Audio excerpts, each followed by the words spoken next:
समस्त को नमस्कार। आज संवाद वार्तार उपस्थित आमर वरिष्ठ उपसभापति गोलक भाई एवं बिरंची भाई, आमर मीडिया दायित्व थी सुजित भाई, उपस्थित समस्त सांबादिक भाई माने, आज एक विशेष संवाद वार्ता सम्मेलनी अवसर आम डाकिलु जे यशस्वी प्रधानमंत्री नरेंद्र भाई मोदी को जेते प्रशंसा कले कम हम जे ओडिशा को गोटे फोकस राज्य भाव में गुरुत्व दे आछंती एवं ओडिशा रे सरकार हवा परे ओडिशा रे विभिन्न कार्यक्रम जरिया रे ओडिशार विकास को त्वरान्वित करने ओडिशार अपार संभावना को आगू नापी एक अवसर तैयारी करने जबली कार्यक्रम निरंतर भाव में चली विगत दिन मानकर ओडिशार विमान चलाचल एयरपोर्ट को गुरुत्व दवा एयरपोर्ट नुआ तैयारी करवा एवं सड़क परिवहन ठूँ आरंभ कर रेल रे पर्याप्त जो विनियोग आरंभ होशार भित्तिभूमि को ठीक करने जो ओडिशार संभावना अच्छी ओडिशा समृद्ध हो ओडिशा एक नंबर राज्य हो ओडिशा आगू जाऊ एवं ये संभावना को जो भाव प्रधानमंत्री गुरुत्व दे आछंती तार ये 3 दिन धरी ओडिशा रे से रहिले एठिकार पुलिस निर्देशक मानक सम्मेलन में सारा भारत वर्षर विषय अनुध्यान करने एवं एक जुगान्तकारी बैठक ऐतिहासिक बैठक ये एवं परवर्ती अवस्था आम नौसेना दिवस पालन है आम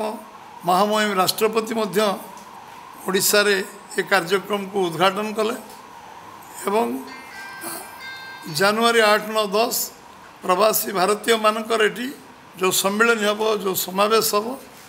160 देश एठिकी आमर जो मैंने आसुँच से गोटे ओडिशा रे गोटे नुआ संभावना सृष्टि हम एठी आमर खनिज संपद अच्छी जल संपद अच्छी एवं आज पर्यटन शिल्पर विकास बहु संभावना अच्छी कृषि विकास दिगरे बहु नुआ दिगंत सृष्टि होवार संभावना अच्छी जो संभावना को साकार करने ओडिशा को ओडिशार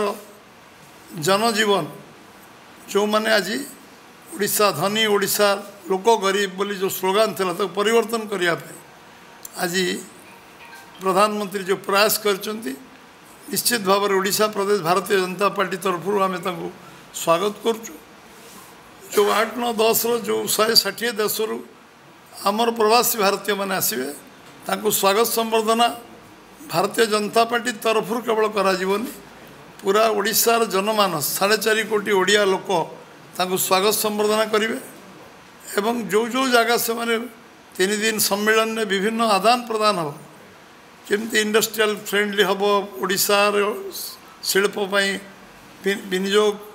जो मैंने करेंगे से मन धारणा हम पर्यटन शिल्प कि विकास हम अपार संभावना पर्यटन अवस्था अच्छी शिल्प हबार सब प्रकार व्यवस्था आम पाखे बंदर अच्छी आम पाखे रास्ता अच्छी आम पाखे रेल जोगाजोग अच्छी अपार संभावना अच्छी आम पूर्वज मैंने जो किसी व्यवस्था नाला नौ वाणिज्य करुले विभिन्न देश को जाई आम ऐतिह्य संस्कृति परंपरार प्रचार करते एवं ओडिशार सुनाम को प्रचार करते से शिक्षा दीक्षा नाला अमेरिकार 1% लोक जिते साक्षरता नाला से ओडिशार 10% साक्षरता भागवत टुंगी कारण एवं से संभावना को सेते जो संभावना को आज उज्जीवित करने आम पूर्वज मानकर जो कठिन त्याग तपस्या साधना थिला ओडिशा पुणी थे समृद्ध हम ओडिशा विकसित हम ओडिशा विकसित हेले भारत विकसित हम ओडिशार गोटे बड़ योगदान 2036 विकसित ओडिशा 2047 विकसित भारत हम ये परिकल्पना जो कार्यक्रम होची से कार्यक्रम रे आमे माने समस्ते आपण जरिया मीडिया गोटे प्रमुख भूमिका रही ये अवसर 8, 9, 10 नुहे आज जे वातावरण को आहरी आम केमती साधारण लोक मध्य जीवंत भाव में पहुँचे पारिबा ये गोटे ओडिशार संभावना ओडिशार गोटे टर्निंग पॉइंट एटा ये संभावना को आम समस्ते मीडिया बंधु मानू कहबी सोशल मीडिया बंधु मानू कहबी एवं आम साधारण लोकंर तुंडवाद सहस्र कोश समस्ते विषय चर्चा आलोचना आम सहर ग्रामांचल बंद करेंगे गाँ बंद करेंगे एवं आम जो जगह परिदर्शन करेंगे जिते ऐतिह्य जगह अच्छी विभिन्न सेंसिटिव जगह अच्छी आम दल तरफ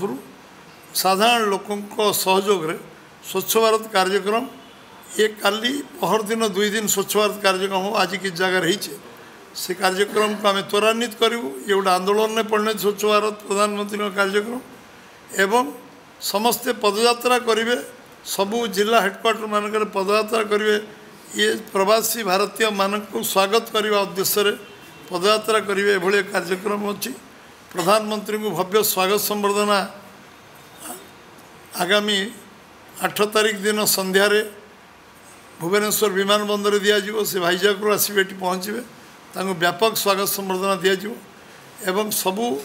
जिते प्रवासी भारतीय आसो जो मैंने विमान बंदर तांको स्वागत संबर्धना करा एवं एक संभावना को उज्जीवित करने आम 4.5 कोटी लोक एकाकार हवा सारा भारतवर्ष जो मैंने पूर्वज मैंने प्रवासी भारतीय भाव में आसवे एठी सेमानकु आम पर्यटन क्षेत्र को जीवा नवा बुलेवा एवं ताकु स्वागत संबर्धना करवा आतिथ्यतार ओडिशा केबे कमी नहीं कमजोर नुहे आतिथ्य आम समस्ते बहुत आगे अच्छा सब आम भव्य स्वागत संबर्धना करवा रुचिपूर्ण स्वागत संबर्धना करवा एवं समस्ते तादे सम्मिलित हवा एकाकार हवा एवं ओडिशार जस जो ये जो आमे जो परिचय सृष्टि करवा जमती आज आम पाखे बर्तमान आदिवासी मेला लगी बर्तमान आम एग्जिबिशन पड़िया ए समय विभिन्न प्रदर्शनी विभिन्न मेला विभिन्न महोत्सव आम राजाराणी उत्सव चलती आम पाखे ये म्यूजियम अच्छी विभिन्न प्रकार जो नेचुरल जू नंदनकानन अच्छी विभिन्न जगह खंडगिरी उदयगिरी ठू आरंभ करी रत्नगिरी ठू पर्यंत आम पाखे बहुत जगह जो अच्छी जो जगह को परिदर्शन से करेंगे जो से करेंगे ये कथा को नहीं वार्ता सारा विश्व में प्रचारित हो सारा विश्वर ये जो जो संभावना अच्छी से जो देखी जी जाणिकी जी से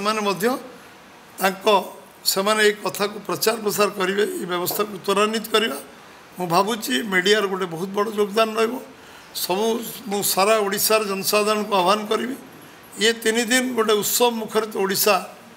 उत्सव मुखरित हो आमर आतिथ्यता समस्त को प्रदान करिबारे आमे समस्ते सहयोग करूँ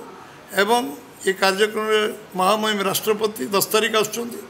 प्रधानमंत्री 9 तारिख आसवे रात्रि रही करेंगे 10 तारिख कार्यक्रम जोग देवे 8 तारिख प्रधानमंत्री आसवे 9 तारिख कार्यक्रम जोग देवे एवं आज संध्यारे आसुच्चंती आम वैदेशिक व्यापार मंत्री जे नोडाल डिपार्टमेंट एक्सटर्नल वैदेशिक व्यापार विभाग ओडिशार सरकार आमर मुख्यमंत्री मोहन माझी नेतृत्व तत्वावधान ये कार्यक्रम समीक्षा रेगुलारली होची पूरा मॉनिटरिंग होची व्यवस्था होची केमती सबु प्रकार ओडिशा सरकार तरफ सब व्यवस्था ठीक ठाक हो पार एवं एक मॉनिटरिंग कर केंद्र सरकार आमर वैदेशिक व्यापार विभाग ये सब विभाग को आमर जो कार्यक्रम को समस्ते अकुंठ चित्त लगी आम सांसद विधायक आम कार्यकर्ता समस्ते ये कार्यक्रम लगे सहित साधारण लोक एवं जो माने आम ओडिशा रे विभिन्न इंटेलेक्चुअल अच्छा समस्त आग्रह इच्छा अच्छी प्रथम थर पर ये एक प्रवासी भारतीय सम्मेलन आम ओडिशा रे होता कारण ये कार्यक्रम को आम स्वागत करुँ भारतीय जनता पार्टी तरफ एवं भव्य कार्यक्रम को प्रधानमंत्री राष्ट्रपति एवं आमर जो मैंने आम बहुत अभिनंदन जनाऊँ धन्यवाद जनाऊँ स्वागत करुँ एवं आम ओडिशा तरफ ये कार्यक्रम सफल करने सब प्रकार चेष्टा उद्यम आम करूँ ये विषय आपण को अवगत करने आज ये संवाद वार्ता थिला एक व्यापक एमती करा ये विषय आपण माने ओडिशार जन सचेतन नागरिक हिसाब से आपण चतुर्थ स्तंभ हिसाब से ये कार्य को आगू ने समस्त कलेक्टिव रेस्पॉन्सिबिलिटी अच्छी केवल सरकार नुहे बीजेपी नुहे समस्त दायित्व अच्छी गुरु दायित्व अच्छी ये को आम आगू ना समस्त को बहुत बहुत धन्यवाद सबू जिले में पदयात्रा काली हम परदिन हम काली परदिन पदयात्रा हम एक स्वागत प्रवासी भारतीय मानकर उद्देश्य पदयात्रा हम स्वागत अवसर हम